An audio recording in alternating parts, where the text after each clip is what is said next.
يا أخي كيفاش تفسروا عدم تأهل الأندية التونسية لدوري مجموعات المسابقات الإفريقية باستثناء الترجي؟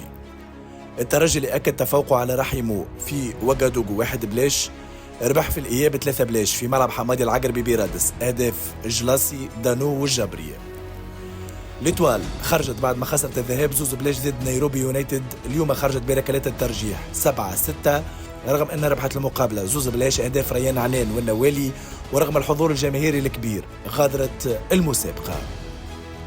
المستير اللي خسرت الذهاب 3-0 في ملعب الطيب المهيري بصفاقس قدام شبيبة القبائل، الإياب خسرته 2-1. وستاد خرجت بعد ما خسرت الذهاب في اسفي 2-0 والإياب ربحت 2-1 لكن ما تمكنتش من التأهل. كيفاش تفسروا هالتراجع الرهيب لكرة القدم التونسية؟